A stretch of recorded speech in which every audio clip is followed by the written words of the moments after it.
साथ ही साथ ये भी बता दीजिएगा कि आप मोदी जी के भारत से मुतमईन हैं या गांधी जी का भारत आपको याद आता है? वैसे मैंने लास्ट प्रोग्राम में भी शायद आपसे सवाल पूछा था, तब आप जवाब नहीं दे सके थे। आज जरा जवाब दीजिएगा मेरे सवाल का। मैडम जवाब तो मैं तब दूंगा जब आप मुझे मौका देंगे जवाब देने का। यस, गांधी के इंडिया और मोदी का इंडिया, मैडम गांधी का इंडिया जो है ना वही मोदी का इंडिया है। उसको मोदी को, प्राइम मिनिस्टर मोदी को लोगों ने इलेक्ट किया है और 1/3 से ज्यादा वोट्स लिए हैं इंडिया में, तब वो प्राइम मिनिस्टर बने हैं। इंडिया की पब्लिक चाहती है कि वो वहां बैठे, इसलिए वो वहां बैठे हैं।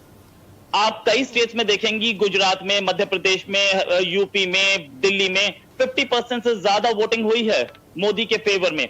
नाउ अगर आप बोल रही हैं कि हिंसा यानी कि टॉर्चर और मुसलमानों पे टॉर्चर हो रहा है, मैम ऐसा कुछ नहीं हो रहा।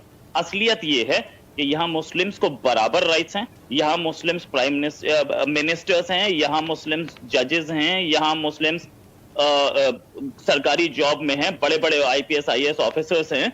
तो ऐसा कुछ नहीं है कि यहाँ पे जुल्म हो रहा है, यहाँ पूरे राइट्स हैं। किसी भी कंट्री में ऐसा हुआ हो कि 3 महीने तक heart of city, heart of capital में 3 महीने तक एक रोड डेमोन्स्ट्रेशन के लिए बंद हुई हो? आपके कंट्री में हुआ तो मुझे बताइएगा। हमारे कंट्री में हुआ, मुस्लिम्स थे और उन्हें हटाया नहीं गया। ठीक है, दंगे फसाद हर कंट्री में आपके भी होती है, हमारे यहाँ भी हुआ, व्हाट्स द प्रॉब्लम? लेकिन मैं ये नहीं बोल रहा कि दंगा फसाद सही है, हुआ, गलत हर जगह होता है। इस समय अमेरिका में भी हो रहा है, वो भी गलत है। ब्रिगेडियर साहब आपकी तरफ आऊंगी, पहले मैं आशुतोष साहब का पॉइंट ले लूं। आशुतोष साहब, आपके मुल्क के सहाफी, आप एक सीनियर सहाफी हैं और आपके ही मुल्क की सहाफी बिरादरी में से सहाफी कहते हैं कि जी मोदी जी ने बालाकोट सर्जिकल स्ट्राइक पर झूठ बोला था और अपनी शर्मिंदगी मिटाने के लिए अपनी आवाम को गुमराह किया। मोदी जी ने भारतीय फौज को झूठ के सहारे तसल्ली दी की भी बात करना चाहते हैं, लेकिन नरेंद्र मोदी साहब ने जो माहौल वहां पे बनाया उसके बाद ताल्लुकात कहां देखते चले गए, बता दें आप। देखिए सबसे पहले तो आप लोगों को ये समझना पड़ेगा और ये समझना पड़ेगा कि हिंदुस्तान पिछले 70 सालों से एक डेमोक्रेटिक कंट्री है। यहाँ पे कॉन्स्टिट्यूशन के हिसाब से चीजें चलती हैं, यहाँ पे मिलिट्री कू नहीं होते हैं और यहाँ पे कोई भी आर्मी जनरल अचानक तख्ता पलट करके हिंदुस्तान का बादशाह नहीं हो सकता, ना हिंदुस्तान का प्रधानमंत्री हो सकता है।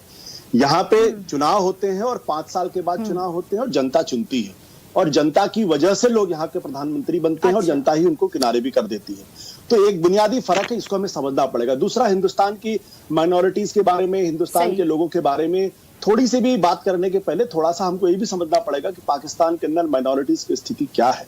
मैं आपको ले जाना चाहूंगा 1953 के पहले की स्थिति, जब वहां पे अहमदियों का क्या हाल हुआ और उसके बाद आप लोग किस तरीके से अहमदिया और दूसरे लोगों को बिल्कुल पाकिस्तान की जो डेमोक्रेटिक पॉलिटी है वहां से उनको किस तरीके से किनारे कर दिया गया।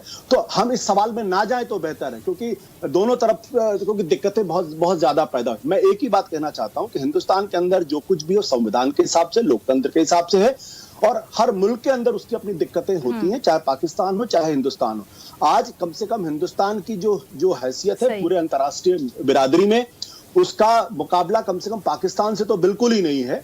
पाकिस्तान की हैसियत पूरे दुनिया के अंदर जो है वो मैं बताना नहीं चाहता हूं, क्योंकि उसकी इमेज एक ऐसे मुल्क की है जो आतंकवाद को एक्सपोर्ट करता है और वहां पे डेमोक्रेटिक किसने बनाया ये इमेज, गलत इमेज जो क्या बकायदा समझ आ रहा है कि आतंकवाद पाकिस्तान नहीं है, कौन है जहां पे आग लगी हुई है? आशुतोष साहब ये भी क्लियर कीजिए ना जरा साथ साथ। मैं आपकी बात को इंटरप्ट नहीं करना चाह रही, लेकिन गलत बात कर रहे हैं ना। माफ करिएगा, मैं बिल्कुल आपका जवाब मैं लूंगी ब्रिगेडियर साहब। बिल्कुल तू मैं नहीं करना चाहता आपके चैनल पे। मैं तो गंभीर बहस के लिए आपके टीवी चैनल पे आया था और अगर तू मैं करना है तो मैं तू मैं करता भी नहीं। मैं बिल्कुल सीधी सी बात कहना चाहता हूँ कि हिंदुस्तान पर उंगली उठाने के पहले पाकिस्तान को साहब मेरी बात सुनिए, एक मिनट यहीं पर रुक जाइए। देखिए मैंने आपको बड़ी इज्जत से बुलाया प्रोग्राम में, मैं आपको एंड तक रिस्पेक्ट दूंगी, हमेशा रिस्पेक्ट दूंगी।